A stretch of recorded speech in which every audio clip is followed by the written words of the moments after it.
నమస్కారం. ప్రేక్షకులందరికీ శుభోదయం. ఈనాటి శుభయోగం శీర్షికన సోమవారం సందర్భంగా పంచముఖ పరమేశ్వరుడి సద్యోజాత ముఖానికి ఉన్నటువంటి అంతరార్థం ఏంటో, సద్యోజాత ముఖానికి సంబంధించిన మంత్రం ఏంటో, ఆ మంత్రార్థం ఏంటో, ఆ మంత్రార్థంలో ఉన్నటువంటి సందేశం ఏంటో పరిశీలిద్దాం. పరమేశ్వరుడు ఒక్కొక్క కల్పంలో ఒక్కొక్క ముఖంతో ఆవిర్భవించి బ్రహ్మ చేయాల్సినటువంటి సృష్టి కార్యక్రమాన్ని తానే నిర్వహించి బ్రహ్మకు సహాయం చేశాడని శివమహాపురాణంలో చెప్పడం జరిగింది.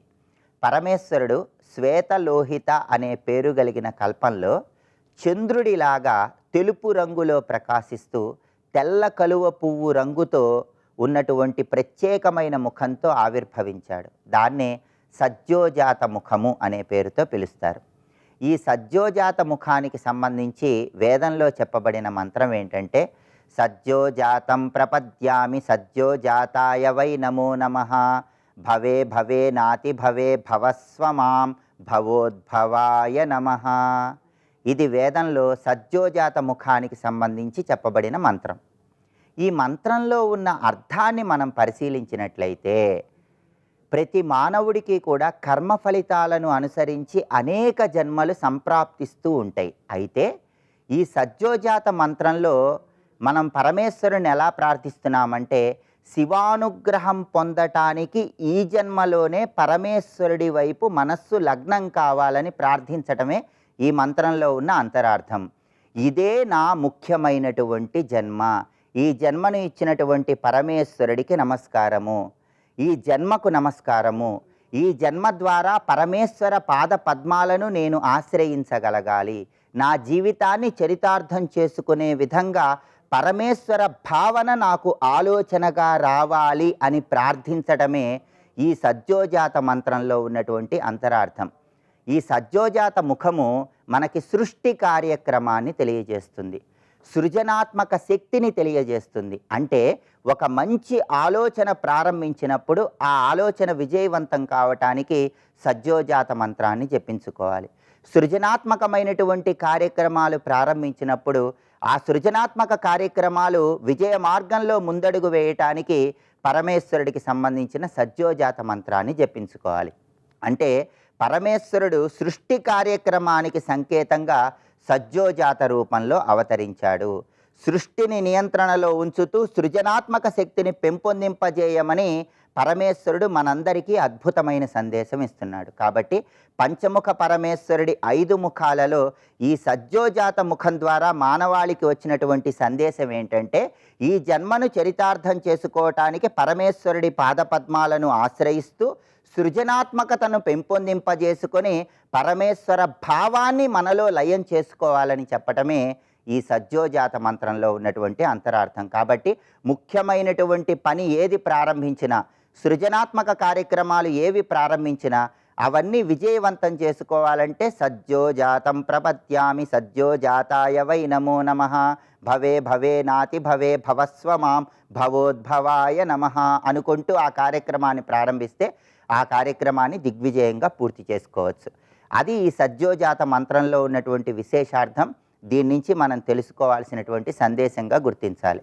రేపటి శుభయోగం శీర్షికన వృషభ సంక్రమణం సందర్భంగా ఎలాంటి విధి విధానాలు పాటించాలో, తద్వారా ఎలాంటి ప్రయోజనాలు సిద్ధింపజేసుకోవచ్చో, అలాగే మంగళవారం సందర్భంగా సర్పదేవతల అనుగ్రహం పొందటానికి పాటించాల్సిన ముఖ్యమైన విధి విధానాలు ఏంటో పరిశీలిద్దాం. నమస్కారం.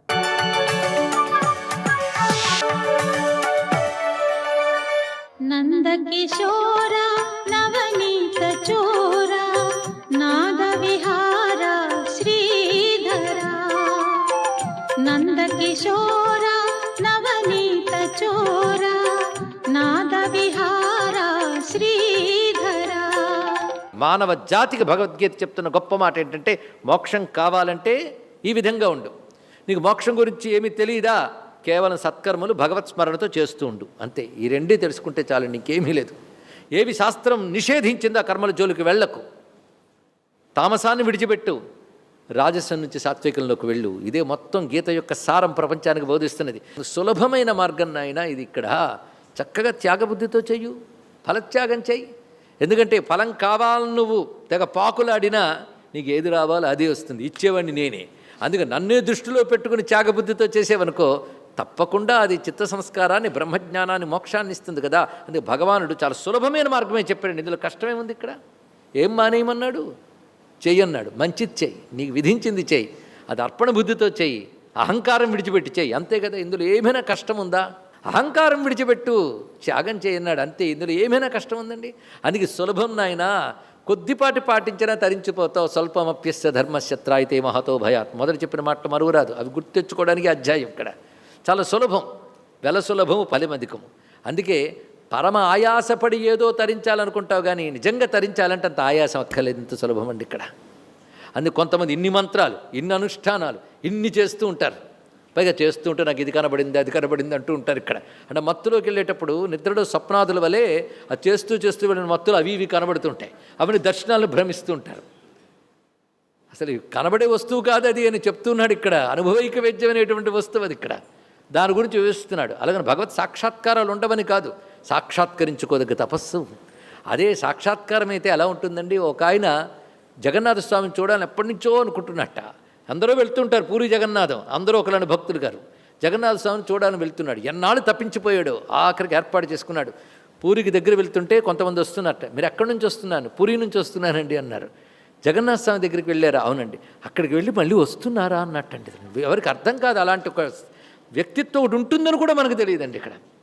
అంటే ఒక క్షేత్రం, అందులో ఒక విగ్రహం ఎంత అందంగా ఉంది చూసారా, చూసినప్పుడు ఏదో అయిపోయిందండి ఒళ్ళంతా. ఇలాంటి వాళ్ళు కాదు వాళ్ళు. మొత్తం మీద చెప్తున్నారు, అక్కడికి వెళ్ళి మళ్ళీ వస్తున్నారా? ఆయన చూసి అలా రాగలిగారు వెనక్కి. అంటే అసలు జగన్నాథుని వెళ్లకుండా చూసిన వాడెవడు? ఈయనే. జగన్నాథుడు అంటే ఏంటో తెలుసు ఆయనకి. ఆయన జగన్నాథుడు, అంతేకాని విగ్రహం కాదు. ఆయన సర్వవ్యాపకుడైన పరమాత్మ. ఎక్కడికి చేరి తిరిగి వెనక్కి రారో ఆ పరిపూర్ణం. అటువంటి పరిపూర్ణమైన బ్రహ్మమును దర్శించాక అపరిపూర్ణమైన సంసారం ఇప్పుడు ఎలా రాగలుగుతున్నారనే మనస్తత్వం అండి ఆయనకి. అంటే అసలు దర్శనం ఆయన చేశాడు. ఆ భావంతోనే జగన్నాథ స్వామికి వెళ్ళి తన్మయుడైపోతే జగన్నాథుని లోపల ఐక్యం చేసుకున్నట్టండి. ఇది కథ చెప్తారు ఇక్కడ. అటువంటిది ఆ స్థితి ఇక్కడ. సంపూర్ణమైన తత్వజ్ఞానం కలిగిన వాడి యొక్క స్థితి అలా ఉంటుంది ఇక్కడ. అంతేగాని ఇది కనబడింది, అది కనబడింది భ్రాంతులతో డైరీలో మెయింటైన్ చేస్తూ 1,00,000 2,00,000 అని రాసుకోవడం కాదండి. అలాగే నిరుత్సాహపరిచయమని కాదు ఇక్కడ. ఈ స్థితి నుండి ఇంకా వెదగాలి. అదే సాధనని ఈ విధంగా తీసుకోవాలండి. యజ్ఞదాన తపస్సులో ఒక భాగం గనక అది సాత్వికంగా చేయండి, సాత్విక త్యాగులం కాగలగాలి అని చెప్తున్నారు. అటువంటి వాడు అకుశలాన్ని ద్వేషించడు, కుశలాన్ని అంటుకోడు, ఎప్పుడూ సత్వసమావిష్టుడై ఉంటాడు, మేధావి అయి ఉంటాడు. వాడికి సందేహం అనేది లేదు ఏమీ కూడా, చిన్న సంశయుడై ఉంటాడు. అందుకే నాయన విను, దేహమున్న ఏ ఒక్కరూ కూడా కర్మల్ని విడిచిపెట్టలేరు. అందుకే కర్మ ఫలమే విడిచిపెట్టాలి తప్ప కర్మల్ని విడిచిపెట్టమని చెప్పట్లేదు. ఎస్తు కర్మ ఫలత్యాగి సత్యాగి అయితే అభిధీయతే. కర్మను విడిచిపెట్టడం త్యాగం కాదు, కర్మ ఫలాన్ని విడిచిపెట్టడమే త్యాగము సుమా అని చెప్తూ, ఎందుకంటే కర్మలకి ఫలాలు నువ్వు అంటున్నావు, విడిచిపెట్టమని నేను చెప్తుంటే నా మీద కోపం వస్తుంది. కానీ దానివల్ల వచ్చే ఫలాలు ఏం గొప్పవేం కావు. 3 రకాల ఫలాలు తెలుసుకో. కర్మ వల్ల వచ్చే ఫలాలు 3. కర్మలంటే మళ్ళీ 2 ఉన్నాయి, పాపం ఒకటి, పుణ్యం ఒకటి. అదే తీసుకుందాం పోనీ. పాపకర్మకు ఫలం చెప్పకపోతే ఎలాగా? ఎందుకంటే ఇవి విడిచిపెట్టి అది పట్టుకుంటే కష్టం ఇక్కడ. అందుకే దాని ఫలము చెప్తున్నాడు ఇక్కడ. అనిష్టమిష్టం మిశ్రంచ త్రివిధం కర్మణ ఫలం భవత్యత్యాగినాం ప్రేత్య నతు సన్యాసినాం క్వచిత్. అనిష్టమిష్టం మిశ్రంచ 3 రకాలే ఫలాలు ఉంటాయండి చేసిన ప్రతి కర్మకి. సత్కర్మ కావచ్చు, అసత్కర్మ కావచ్చు, అంటే పాపకర్మ కావచ్చు, పుణ్యకర్మ కావచ్చు, అధర్మం కావచ్చు, ధర్మం కావచ్చు. మొదటిది అనిష్టం. అనిష్టం అనేది అధర్మ కర్మకి ఫలం. అధర్మ కర్మకి ఫలం అనిష్టం. ఇష్టం ఇది ధర్మకర్మకి ఫలం. మిశ్రం ధర్మాధర్మ కర్మకి ఫలం అన్నాడు ఇక్కడ. అంటే మానవులైన వాళ్ళు పుణ్యపాపకర్మలు 2 చేస్తారు. మనకు పుణ్యం ఇష్టమే కానీ పైగా శాస్త్రం చెప్పింది కనుక గౌరవం, కానీ పుణ్యమే చేస్తున్నామా? శాస్త్రం ధర్మం అంటే గొప్పదని చెప్పింది కనుక మనకు చాలా గౌరవం దాని మీద, కానీ ధర్మమే ఆచరిస్తున్నామా? అధర్మం కూడా చేస్తున్నాం. అహంకారం చేత, రాగద్వేషాల చేత, రకరకాల కారణాలతో అధర్మం చేయడమే కాకుండా ధర్మమును సమర్థించుకుంటున్నాం. నువ్వు సమర్థించుకుంటున్నంత మాత్రాన అధర్మం కాకుండా పోతుందా? ధర్మమైపోతుందా? తెలుసుకో ఇక్కడ. కనుక తెలుసో తెలియకో, తెలిసో అధర్మము చేస్తాం, ధర్మము చేస్తాం. రెండిటి వల్ల వచ్చే ఫలితం మిశ్ర ఫలం. కేవలం ధర్మానికి వచ్చే ఫలం ఇష్టం, కేవలం అధర్మానికి వచ్చే ఫలం అనిష్టం. అనిష్టమిష్టం మిశ్రంచ త్రివిధం కర్మణ ఫలం. కర్మఫలం 3 విధాలుగా ఉంటుంది. అనిష్టం అంటే ఏమిటి చెప్పండి? ఇష్టం లేదని అర్థం కాదు. అనిష్ట ఫలం ఎలా ఉంటుందో తెలియాలి కదా. పాప ఫలం ఎలా ఉంటుంది? ఎందుకంటే పాపం చాలా ఆసక్తితో చేస్తారు. ఇష్టంగా చేసేది పాపం అండి నిజంగా చెప్పాలంటే. ధర్మం ఇష్టం లేకపోయినా చేయాలి కనుక చేస్తారు చాలామంది అంతే ఇక్కడ. ఎందుకంటే నాయన కాస్త పూజ చేసుకోరా, జపం చేసుకోరా, సంధ్యావందనం చేసుకోండి, ఎంత చిరాకో చూడండి ఇక్కడ. ఇష్టంగా చేసామా కనుక అక్కడ ఇష్టం అనేటువంటిది నీ ఇష్టాలు కాదు ఇక్కడ. దాని ఫలితం అనుభవించేటప్పుడు వచ్చాయి. ఇప్పుడు సుఖం అంటే చాలా ఇష్టం, దుఃఖం అంటే ఎవడికి ఇష్టం అండి? అందుకే అనిష్టం అంటే ఏమిటి అర్థం? దుఃఖం. అనిష్టం అంటే దుఃఖం. తేలిపోయింది, పెద్ద నిర్వచనాలు ఎక్కర్లేదు శాస్త్రం దాకా. ఇష్టం లేనిది దుఃఖం, ఎవరికే నా మాటలే చెప్పుకుందాం. ఇష్టమైంది ఏమిటి? సుఖం. అయితే సుఖం ఇష్టమైంది కనుక దేనివల్ల వస్తుంది? ధర్మం వల్ల వస్తుంది. దుఃఖం దేనివల్ల వస్తుంది? పాపం వల్ల, అధర్మం వల్ల వస్తుంది. తెలుసు కదా. దీని గురించే భారతంలో గొప్ప మాట చెప్తాడు. అయ్యా నువ్వు పాపం యత్నేన కుర్వంతి, ప్రయత్నపూర్వకంగా పాపం చేస్తారు, పాప ఫలం కోరరు. పుణ్యం చెయ్యరు, పుణ్యఫలం కోరతట. పుణ్యఫలం ఏంటి? సుఖం. ఎవడు కోరడు చెప్పండి? సుఖం అందరికి కావాలి కానీ దానికి అవసరమైన పుణ్యం మాత్రం చేయరు. దుఃఖం ఎవడికి అక్కర్లేదు కానీ దానికి అవసరమైన పాపమే చేస్తారు అన్నాడు ఇక్కడ. కనుక తప్పకుండా వస్తుంది. ఏం చేస్తాం? నువ్వు మామిడి పండు విత్తనం నాటి జాంపండు రాలేదే అంటే అలాగయ్యా బాబు, నువ్వేది వేసావో అదే వస్తుంది ఇక్కడ. కనుక తప్పకుండా తెలుసో తెలియకో, తెలిసో చేసిన వాటి ఫలితం అనుభవించక తప్పదు. అది భగవాన్ చెప్తున్నాడు ఇక్కడ. కర్మస్వరూపాన్ని చక్కగా చెప్తున్నాడు కర్మయోగంలోకి వెళ్ళవలసిన వారి కోసం. అనిష్టం ఇష్టం. అయితే అనిష్టపరం అంటే ఇప్పుడు ఏం తెలిపింది? దుఃఖం కదా. అయితే ఇప్పుడు మానవులందరూ దుఃఖం అనిపిస్తున్నారంటే అనిష్టఫలం అనుభవిస్తున్నారా? అవును. ఇష్టఫలం అది అనుభవిస్తున్నారు. కానీ కేవలం అనిష్టం అనుభవించేటువంటి స్థితి ఉంటుందా? ఉంటుందిటే. ఎవరికి ఉంటుంది చూడండి. అనిష్టం నరక తిర్యగాది లక్షణం అన్నాడు ఇక్కడ. అనిష్టఫలం అంటే నరక తిర్యగాది లక్షణం. అనిష్టఫలం అనే మాటకి పాపము వల్ల వచ్చే గతి ఏమిటయ్యా అంటే నరకం. స్వస్తి.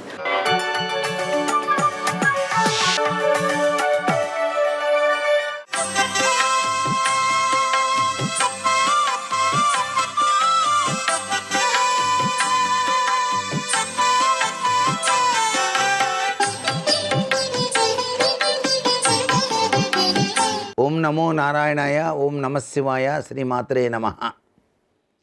ఈరోజు వైశాఖ శుద్ధ షష్ఠి. షష్ఠీ తిథి అనగానే మనకు గుర్తుకొచ్చేది సుబ్రహ్మణ్యేశ్వర స్వామి ఆరాధన. ఈ షష్ఠీ తిథి అంత గొప్పది. సుబ్రహ్మణ్యేశ్వర స్వామి వారిని ఈ రోజున ఆవు పాలతో అభిషేకం చేసి చలిమిడితోటి దీపారాధన చేసి రోజంతా కూడా ఉపవాసం ఉండాలి. ఉపవాసం ఉన్నప్పుడు కేవలం పాలు మాత్రమే స్వీకరించాలి. ఇలా ఉపవాసం రోజంతా ఉండి మరునాడు భుజించాలి. ఇలా గనక చేసినట్లయితే సంతానానికి అద్వితీయమైనటువంటి అభివృద్ధి కలుగుతుంది అని చెప్పేసి శాస్త్రం. ఈ వైశాఖ శుద్ధ షష్ఠి నాడు ఆచరించేటువంటి సుబ్రహ్మణ్య ఉపాసన విధి విధానం సంతానానికి అద్వితీయమైన అభివృద్ధికి నాంది పలుకుతుంది అని చెప్పేసి శాస్త్రంలో చెప్పారు. అంతేకాకుండా ఆరోగ్యప్రదమైనటువంటి జీవన విధానాన్ని కూడా స్వామివారు మనకు ప్రసాదిస్తాడండి. అంతేకాకుండా ఈరోజు ఆశుతోషుడైనటువంటి పరమేశ్వరుణ్ణి పంచామృతాలతో అభిషేకం చేయాలి. మారేడు దళం మీద గంధం రాసి శివలింగం మీద ఉంచి దారిద్ర్య దహన స్తోత్రాన్ని గనక పఠించి తుమ్మిపూలతో పూజ చేసి చిమ్మిరి ఉండను నైవేద్యంగా సమర్పించి ప్రసాదంగా స్వీకరించినట్లయితే ఆశుతోషుని యొక్క దివ్యవంతమైన అనుగ్రహ కరుణాకటాక్ష వీక్షణాల వల్ల అద్వితీయమైనటువంటి ఐశ్వర్యయుక్తమైనటువంటి జీవన విధానం మనకు ప్రసాదిస్తాడు ఆ పరమేశ్వరుడు అన్నమాట. అంతేకాదు జాతక ప్రభావరీత్యా సర్పదోషంతో బాధపడేటువంటి వాళ్ళు, సంతానేచ్ఛ సిద్ధించక బాధపడేటువంటి వాళ్ళు కూడాను ఈ షష్ఠీ తిథి నాడు సుబ్రహ్మణ్యుని గనక అభిషేకార్చనతో శాంతింపజేసి ఆయనకు తగిన రీతిగా గనక పూజాది కార్యక్రమాలు గనక నిర్వహించినట్లయితే అభీష్ట సిద్ధిని కలిగింపచేస్తాడు ఆ శరణవభవుడు అని చెప్పేసి శాస్త్రవచనం. అందుచేత ఈ మాసంలో వచ్చినటువంటి వైశాఖ శుద్ధ షష్ఠి సుబ్రహ్మణ్య ఆరాధనకు అద్వితీయమైనటువంటి ప్రభావాన్ని కలిగిస్తుంది అని చెప్పేసి మనం భావిస్తూ ప్రతి ఒక్కరూ కూడా సుబ్రహ్మణ్యోం అని చెప్పేసి కనీసం 9 సార్లు ధ్యానం చేసినా చాలు ఆ షణ్ముఖుని యొక్క దివ్యవంతమైన అనుగ్రహానికి మనం పాత్రలమై తరిస్తామన్నమాట. సర్వే జనా సుఖినో భవంతు.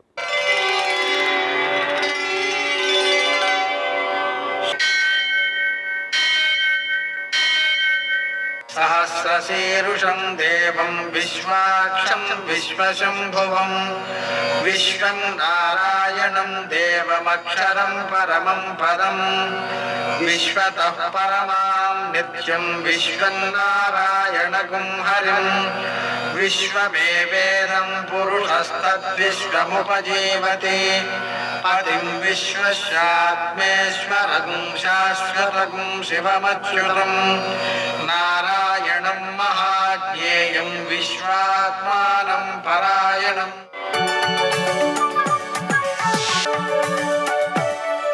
సూర్యశౌర్యమథేందురింద్రపదవీ సన్మంగళం మంగళం. మృత్యుంజయాయ రుద్రాయ నీలకంఠాయ శంభవే అమృతేశాయ శర్వాయ మహాదేవాయ తే నమః. నేటి కాలమాన విశేషాలను గమనిద్దాం.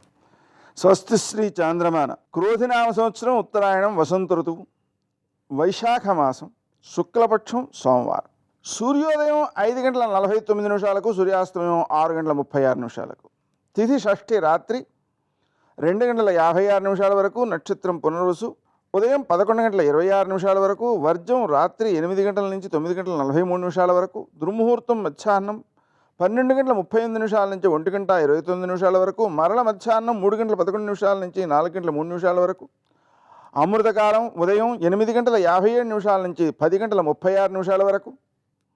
రాహుకాలం సోమవారం కాబట్టి ఉదయం 7:30 నుంచి 9 గంటల వరకు. అష్టక వర్గు రీత్యా శుభప్రదమైనటువంటి సమయం ఉదయం 10 గంటలకు. నేటి విశేషం సోమవారం సందర్భంగా శివునకు పార్వతికి చంద్రునకు పూజ చేయడం ద్వారా వారి యొక్క అనుగ్రహంతో చంద్రగ్రహానుగ్రహం సిద్ధించి చంద్ర సంబంధమైన దోషాలు దశాదోషాలు గోచార దోషాలు తొలగడంతో పాటుగా చంద్రునికి బలం ఏర్పడుతుంది. చంద్రుడికి బలం ఏర్పడితే ఏమవుతుంది? మనసు బలంగా ఉంటుంది.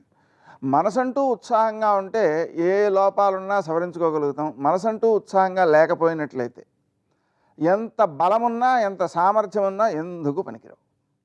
కాబట్టి ఆ మనశ్శక్తిని పెంపొందించుకోవడానికి ఈ ఆరాధనలు ఉపకరిస్తాయి. అలాగనే ఈరోజు విశేషం అమృత కాలంలోనే శుభ సమయం కూడా వచ్చింది. ఆ కారణంగా అనారోగ్యంతో ఉండి మందులు కొనుక్కోలేనటువంటి వారికి ఔషధ దానం చేసినట్లయితే అవి చాలా సత్ఫలితాలను ఇస్తాయి. సామాన్యంగా మందులు కొనుక్కోలేని వ్యక్తికి వైద్యం చేయించినట్లయితే దానిలో అభయదానం నిక్షిప్తమై ఉంటుంది. అభయదానం వల్ల ఎంత ఫలితాలు చెప్పారంటే నీకు నేను ఉన్నాను అనేటువంటి ఆ హామీ అతనికి ఇవ్వడం వల్ల చక్కని సత్ఫలితం చెప్పారు. సకల శాస్త్రాలు సకల యజ్ఞాలు దానాలు తపస్సులు ఆ ఫలితం అంతా కలిపి ఒక చోట పెట్టినట్లయితే దానికి అంటే 16 రెట్లు ఎక్కువ ఫలితాన్ని ఇస్తుంది అని చెప్పారు. అంతేకాకుండా ఔషధ దానం వల్ల 1,000,000 గోదానములను కపిల గోదానములను చేసిన ఫలితం 1,000,000 రెట్లే వస్తుందని చెప్పారు. అటువంటి సత్ఫలితాలను పొందడానికి ఈ ఔషధ దానం చాలా మంచిది. అది చేయడం ద్వారా మనకు ఔషధాన్ని స్వీకరించాల్సిన అవసరం రాదు. అంటే అనారోగ్యం చేయదని అర్థం. నేటి ఆణిముత్యాలు.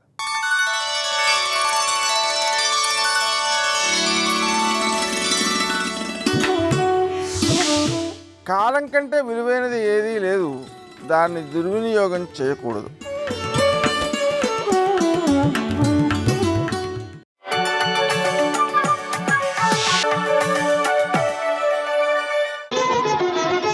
జయ జయ జయ జయ జయ శ్రీ హనుమా జయ జయ జయ జయ ప్రభుదయ గనుమా. ముక్తామణి విచిత్రేణ కాంచనేన విరాజితాన్ మకుటేనా పవృత్తేనా కుండలోజ్వలితాననం అంటారు మహర్షి. ఆ ముత్యాలతో చెయ్యబడినటువంటి ఆ కిరీటం కొద్దిగా ఇలా పక్కకి ఒరిగింది. ఆ తలగడ మీద తల పెట్టుకుని నిద్రపోతుంటే ఆ కుండలములు చెవులకు పెట్టుకున్నవి మాత్రం కాంతులు మెరిసిపోతున్నాయి. రోమకూపాల్లోంచి వస్తున్నటువంటి కాంతి చేత కొట్టబడ్డారా అన్నట్టుగా దగ్గరికి వెళ్ళలేక నిద్రపోతున్న రావణుడి తేజస్సది. ఒక స్తంభం ఎక్కి జాగ్రత్తగా చూశారు హనుమ. అంటే ఎంతటి దుర్నిరీక్షుడో చూడండి, ఎంతటి తపశ్శక్తి సంపన్నుడో. అలా పడుకుంటే మహర్షి అన్నారు, ఎలా ఉన్నాడంటే తస్మిన్ జీమూత సంకాశం ప్రదీప్తోత్తమకుండలం లోహితాక్షం మహాబాహుం మహారజతవాసనం ఐరావత విషాణగ్రైరాపీడన కృతైవ్రణౌ వజ్రోల్లిఖిత పీనాం సౌ విష్ణుచక్ర పరీక్షితౌ పీనౌ సమసుజాతాం సౌ సంగతౌ బలసంయుతౌ సులక్షణ రకాంగుష్టౌ స్వంగుళీతలలక్షిషౌ మాషరాశ ప్రతీకాశం నిశ్వసంతం భుజంగవత్ గాంగే మహతితో యంతే ప్రసుప్తమివ కుంజరం సంహతౌ పరిఘాకారౌ వృత్తౌ కరికరోపమౌ విక్షిప్త శైనే శుభ్రే పంచశీర్షా విభోరగౌ. ఎన్ని శ్లోకాలు వేసేశారు. తస్మిన్ జీమూత సంకాశం, నల్లటి మబ్బొచ్చి పడుకుంటే ఎలా ఉంటుందో అలా ఉన్నట్ట. ప్రదీప్తోత్తమ కుండలం, కుండలములు ప్రకాశిస్తున్నాయి చెవులకి. లోహితాక్షం, బాగా పదార్థాన్ని సేవించి పడుకున్నాడేమో, కన్ను రెప్ప మధ్యలోంచి ఎర్రటి కాంతి కొడుతోంది. లోహితాక్షం మహాబాహుం, పెద్ద పెద్ద చేతులు. మహారజతవాసనం, బంగారు బట్ట కనకచేలం కట్టుకున్నాడు, కట్టుకుని పడుకునున్నాడు. ఐరావత విషాణగ్రైరాపీడన కృతైవ్రణౌ వజ్రోల్లిఖి సపీనాం సౌవిష్ణుచక్ర పరీక్షితౌ. నిద్రలేస్తే చూపిస్తాట అందరికీ. ఉత్తరీయం ఇలా తీసి, రే ఈ దెబ్బ ఏమిటో తెలుసా, దేవతలతో యుద్ధం చేసినప్పుడు ఐరావతం కుమ్మింది, దాని దంతం ఇక్కడ తెగిందిరా, ఇది ఆ దెబ్బ అంటట. ఇలా చూపించి, ఇదేమిటో తెలుసా, విష్ణువు చక్రం పెట్టి కొడితే ఇదిగో కొద్దిగా తెగింది ఇక్కడ, అది మత్స అంటట. అటువంటి యోధుడు. అందుకు వీరహత్య కూడా జరిగింది కాబట్టి అన్ని శివలింగాలు ప్రతిష్ఠించారు రామచంద్రమూర్తి. అంతటి మహాయోధుడు. ఐరావత విషాణగ్రైరాపీడన కృతైవ్రణౌ వజ్రోల్లిఖిత పీనాంసౌ విష్ణుచక్ర పరీక్షితౌ. కాలు మీదో దెబ్బ చూపిస్తాట. ఇదేమిటో తెలుసా, ఇంద్రుడు వజ్రం పెట్టి కొడితే ఇక్కడ తెగింది, ఇది వచ్చేసా మచ్చబడింది అంటట. అయితే ఇది బాగుంది వినడానికి, రావణాసురుడు ఎంత యోధుడో అనిపిస్తుంది. కానీ వాళ్ళందరూ ఎవరు? లోకపాలకులు, వాళ్ళ ధర్మాన్ని నిలబెట్టినటువంటి వాళ్ళు. విష్ణువు ఎవరిని కొడతారు, ఇంద్రుడు ఎవరిని కొడతారు. అలాంటి దెబ్బలన్నీ ఐరావతం ఎందుకు పొడిచింది నిన్ను, ఈ దెబ్బలన్నీ ఒంటి మీద ఎందుకున్నాయి అంటే ఆ మాట వాల్మీకి మహర్షి చెప్పారా? చెప్పరు. ఇది సౌందర్యం. కాబట్టి ఐరావత విషాణగ్రైరాపీడన కృతైవ్రణౌ వజ్రోల్లిఖిత పీనాం సౌ విష్ణుచక్ర పరీక్షితౌ పీనౌ సమసుజాతాం సౌ సంహతౌ బలసంయుతౌ సులక్షణ రకాంగుష్టౌ స్వంగుళీతలలక్షితౌ. ఆ భుజములు బాగా బలిసి ఉన్నాయిట. ఇక్కడ చూస్తే గుండ్రంగా ఉండి సొట్టలు పడి ఉన్నాయిట. అబ్బా ఏమి భుజాలు రా అనిపిస్తుంది. అటువంటి భుజాలు. ఈ 5 వేళ్ళు చూస్తే గోళ్ళు ఎర్రటి కాంతులతో సమంగా పెరిగి ఉన్నాయిట. లక్ష్మీ కళ ఉట్టి పడిపోతోంది ఆ వేళ్లల్లో. అటువంటి వేళ్లతో ఉన్నాడు. మాషరాశ ప్రతీకాశం నిశ్వసంతం భుజంగవత్ గాంగే మహతితో యాం తే ప్రసుప్త వివకుంజరం. మాషరాశ ప్రతీకాశం, మినువులు తీసుకొచ్చి పెద్ద రాశి పోస్తే ఎలా ఉంటాయో అలా ఉన్నట్టు. మాషరాశ ప్రతీకాశం నిశ్వసంతం భుజంగవత్. అనుకోకుండా అటు వెళ్ళాడు. నా జీవితంలో ఒకసారి అలా జరిగింది. నేను ఏదో పని మీద చెట్లల్లోకి వెళ్ళాను. చెట్లల్లోకి వెడితే ముందు నాకు తెలియలేదు, కానీ కాసేపు ఆగిన తర్వాత ఏదో కదిలినట్టు అనిపించింది. ఏమిట్రా కదిలినట్టు అనిపించింది అని చూసేటప్పటికి అది తోక. దాన్ని బట్టి ఇలా తిప్పి చూస్తే ఇంచుమించు ఒక 10 అడుగుల పాము. ఏమి నా భాగ్యమో తెలియదు కానీ తలెత్తలేదు, ఆకుల్లో పడుకున్నది. నేను వెంటనే వెళ్ళిన పని ఆపేసి వెనక్కి వెళ్ళిపోయాను. కానీ నిశ్వసంతం భుజంగవత్, నిద్రపోతున్న పాము అది. కానీ నాకు 3 రోజులు మళ్ళీ ఆఫీస్ క్యాబిన్లోకి వెళ్ళడానికి భయం వేసేది. ఏమో అది ఎక్కడుందో, అది నన్ను చూసిందేమో. అది నిద్రపోతున్నదాన్ని నేను చూసా, పడుకున్నదాన్ని చూసినా అది నన్ను చూసిందేమో అని భయం ఎలా ఉంటుందో, రావణుడు నిద్రపోతున్నా వాడు కానీ చూశాడేమో అంటే అలా ఉంటుంది. అది మహర్షి చెప్పడం, అది సౌందర్యం. కాబట్టి మాషరాశ ప్రతీకాశం నిశ్వసంతం భుజంగవత్ గాంగే మహతితో యాం తే. గంగలో స్నానం చేసి వస్తున్న ఏనుగులో ఉన్నాడు. అంటే పడుకున్నాడు కాబట్టి ప్రశాంతంగా ఉన్నాడు. లేచాడు, అది మోసుకుంటాడు, మళ్ళీ ఎవరి మీదకో యుద్ధానికి వెడతాడు, ఎక్కడో లోకనాశనం చేస్తాడు, ఎవరినో ఎత్తుకొస్తాడు, ఏదో ఇబ్బంది పెడతాడు, లేకపోతే ప్రశాంతత ఉండదు వాడికి. కాబట్టి గాంగే మహతితో యాం తే ప్రసుప్త వివకుంజరం. నిద్రపోతున్న ఏనుగు ఎలా ఉంటుందో అలా ఉన్నాడు. సర్వం శ్రీ ఉమామహేశ్వర పరబ్రహ్మార్పణమస్తు. స్వస్తి.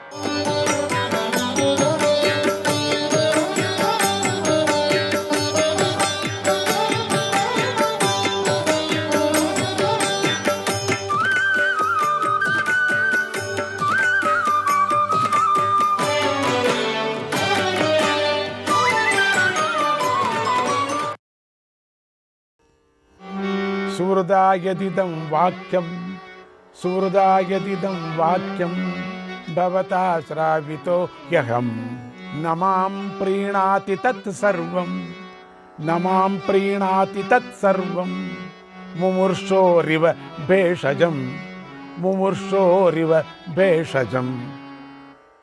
అయితే చనిపోయే రోగికి ఔషధం రుచించని విధంగా మంచి మనస్సుతో మీరు చెప్పిన మాటలు నాకు రుచించటం లేదు, నాకు తృప్తి కలగటం లేదు. ఓ విప్రోత్తమ, మీ మంచి మాటలు నాకు అయిష్టంగా ఉన్నాయి. ధర్మరాజు జూదంలో మా చేతిలో ఓడిపోయి రాజ్యం నుండి భ్రష్టుడయ్యాడు. ఇక మా మీద అతడికి విశ్వాసం ఎలా ఉంటుంది? అంటే మేము సంధి చేసుకున్నప్పటికి కూడా మా కథ ఏమవుతుందో. అందుకని మేము మంచి మాటలు మాట్లాడుతూ ఉంటే అతడు మమ్మల్ని ఎలా నమ్ముతాడు? నమ్మడు. అయిపోయింది. మేము శత్రుత్వం కట్టుకున్నాం కదా ప్రారంభంలో బాగా. ఇక మా మీద నమ్మకం ఎక్కడుంటుంది?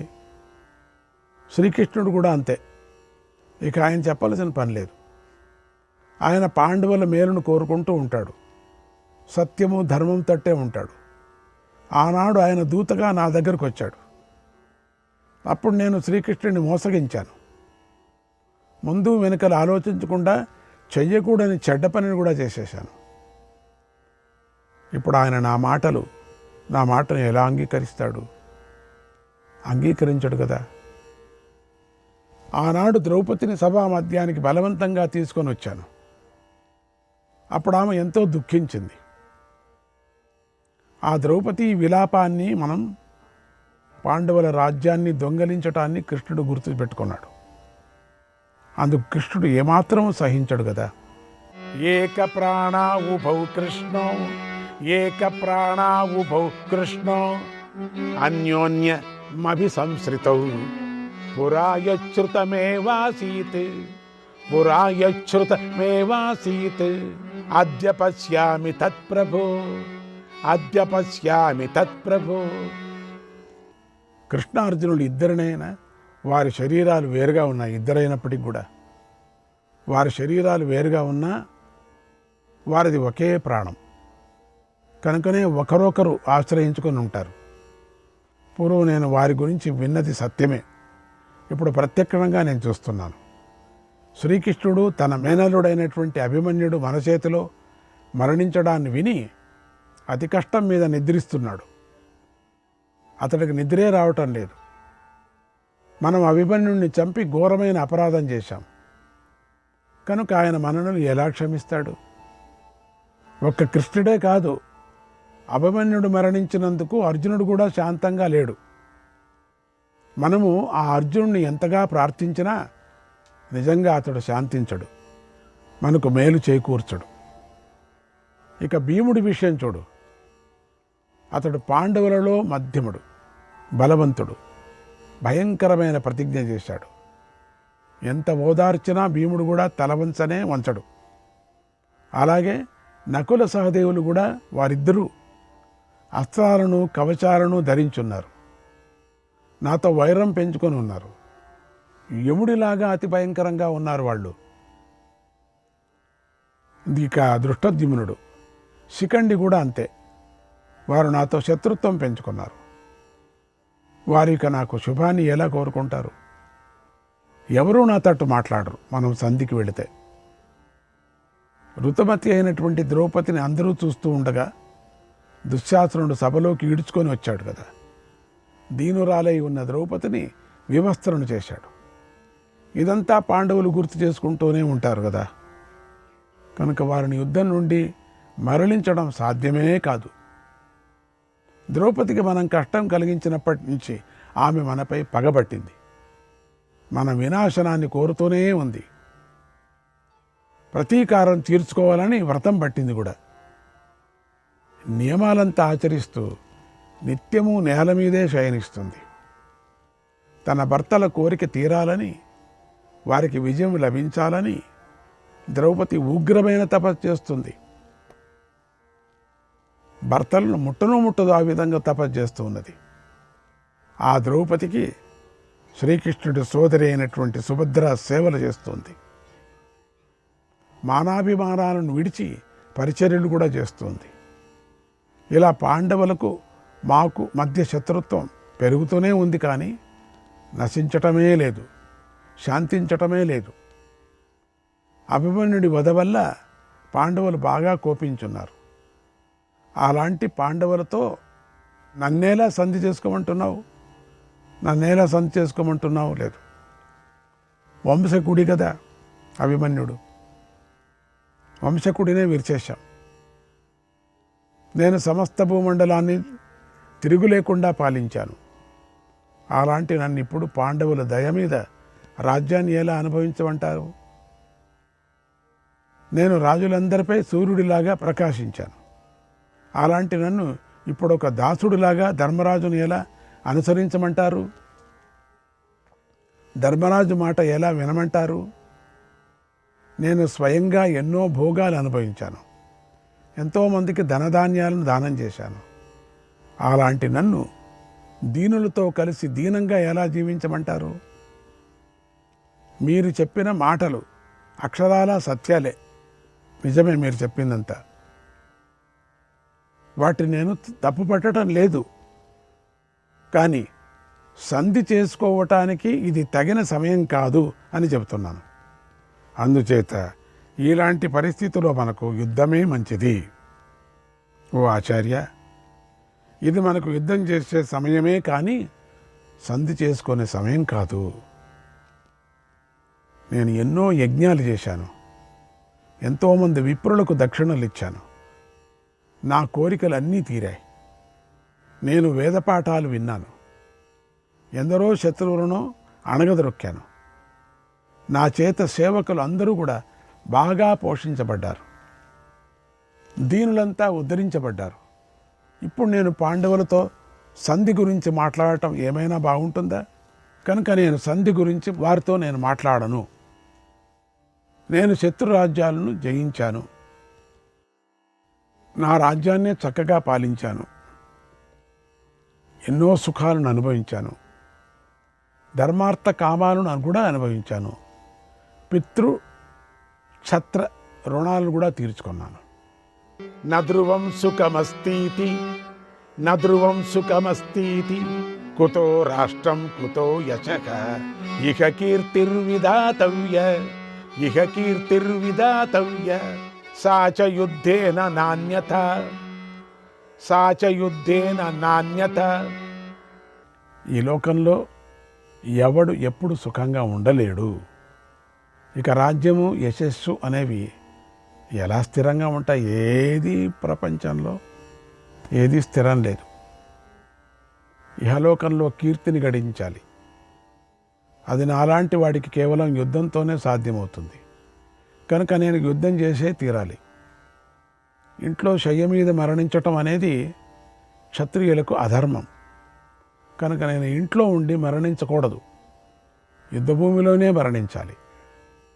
యజ్ఞయాగాదులు చేసి అరణ్యంలోనూ లేదా యుద్ధంలోనూ మరణించిన క్షత్రియుడే ఉత్తమ గతిని పొందుతాడు. రోగంతో బాధపడుతూ, ఆర్తితో దీనంగా విలపిస్తూ, చుట్టూ ఆత్మీయులు ఏడుస్తూ ఉండగా వారి మధ్యలో మరణించే క్షత్రియుడు అసలు క్షత్రియుడే కాడు. క్షత్రియుడు అట్లా మరణించకూడదు. ఇంట్లో పడుకొని చుట్టూ ఏడుస్తూ ఉంటే రోగంతో అట్లా క్షత్రియుడు కాదు. కనుక నేను భోగభాగ్యాలను విడిచిపెట్టి ఉత్తమ గతిని పొందే వారి గతినే పొందుతాను. శూరులు, సదాచార సంపన్నులు, యుద్ధం నుండి వెనక్కు తిరగనివారు, సత్య మార్గాన్ని ఆచరించే బుద్ధిమంతులు పొందినటువంటి లోకాన్ని నేను పొందుతాను. యజ్ఞయాగాలు చేసేవారు, శస్త్రం అనే అవభృతం చేత పవిత్రులైన వారు స్వర్గలోకాన్ని పొందుతారు. యుద్ధంలో వీరమరణం పొందిన వారిని అప్సరసులు సంతోషంగా చూస్తారు.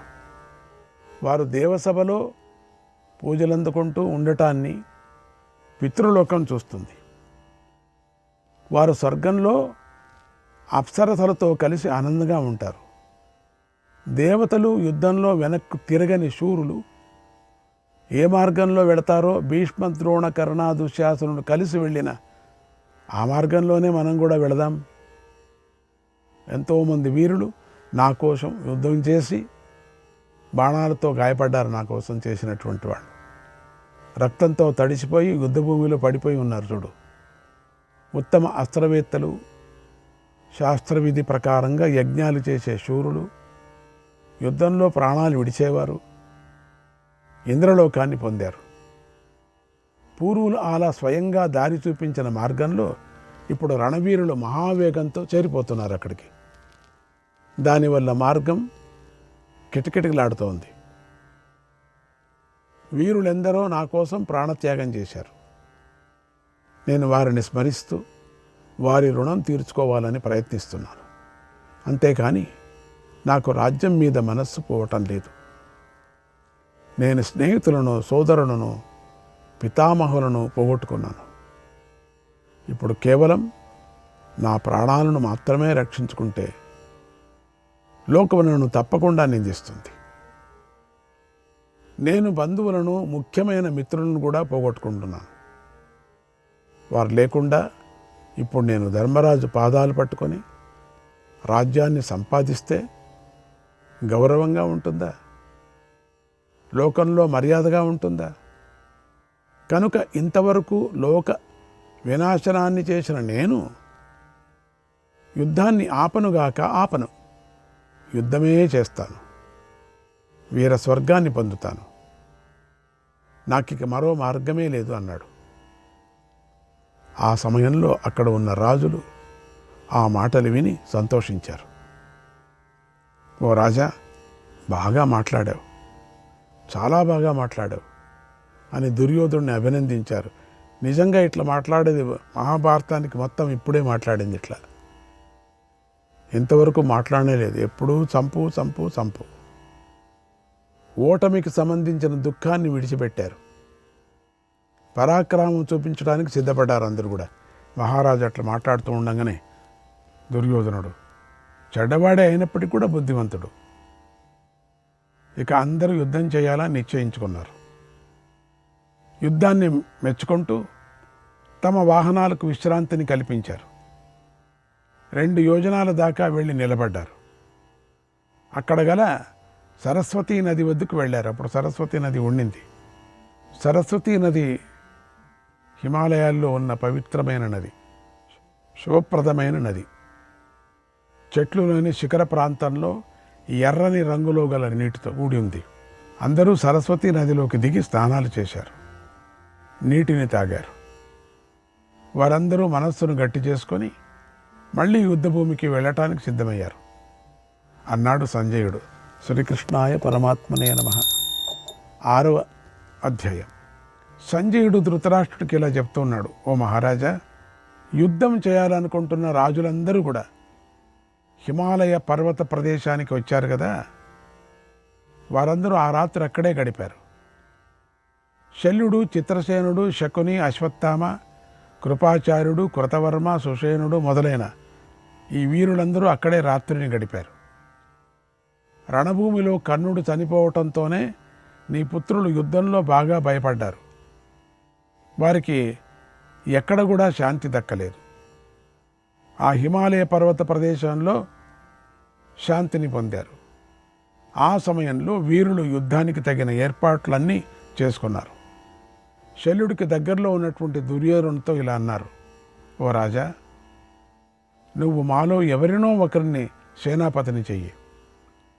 తర్వాత శత్రువులతో యుద్ధం చేయి. మేము ఆ సేనాపతి చేత రక్షించబడుతూ యుద్ధం చేస్తాం. నీ శత్రువులను జయిస్తామన్నారు.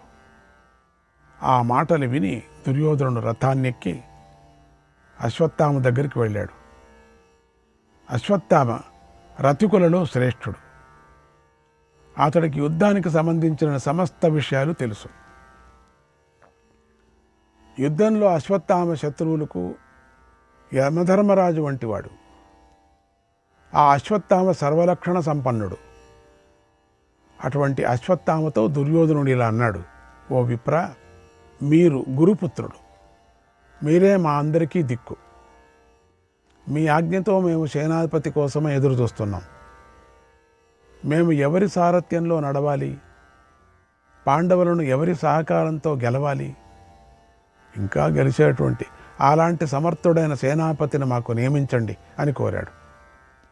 అప్పుడు అశ్వత్థామ ఇలా చెప్పాడు, ఓ మహారాజా, శల్యుడు మంచి కులం, రూపం, తేజస్సు, యశస్సు, సంపదలు గలవాడు, సకల గుణాలు గలవాడు. కనుక మనకిప్పుడు ఆ శల్యుడే మన సేనాధిపతి అగుగాక, మనలను నడిపించును కాక.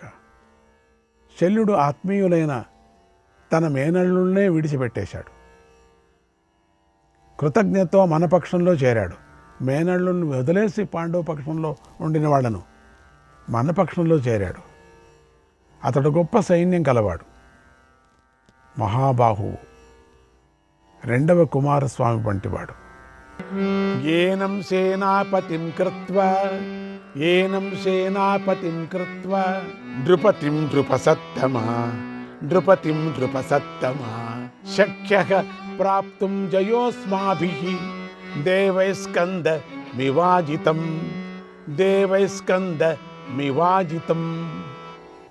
ఓ రాజా, దేవతలు దుర్జయుడైన స్కందుణ్ణి తమకు సేనాపతిగా చేసుకున్నట్లుగా మనం శల్యుణ్ణి సేనాపతిగా చేసుకుందాము, శత్రువులను జయిద్దాము అన్నాడు.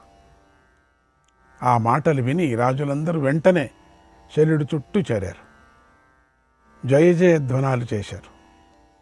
పరమావేశంతో ఊగిపోయారు. యుద్ధం చేయాలని నిశ్చయించుకున్నారు. ఎందుకంటే అందరికీ చావటానికి ఎందుకో ఇష్టం, ఎందుకంటే స్వర్గానికి వెళదామని. అప్పుడు నీ పుత్రుడు భూమి మీద నిలబడి చేతులు జోడించాడు. రథంపై ఉన్న శల్యుడితో ఇలా అన్నాడు, ఓ శల్య, మిత్రులపై ప్రేమను చూసేవాడా, ఇతడు శత్రువా స్నేహితుడా అని పండితులు పరీక్ష చేసే సమయం ఇప్పుడు మన మిత్రులకు వచ్చింది. మీరు పాండవులకు మేనమామ కనుక మీరేమిటో చూపించండి. మాకు శత్రువై ద్రోహం చేస్తారో, మాకు మిత్రుడై మేలు చేస్తారో చూపించండి. మీ వ్యక్తిత్వాన్ని ఇప్పుడు బయటపెట్టండి. దయచేసి మీరిప్పుడు సేనాధిపతి అయి ముందుండి సైన్యాన్ని నడిపించండి.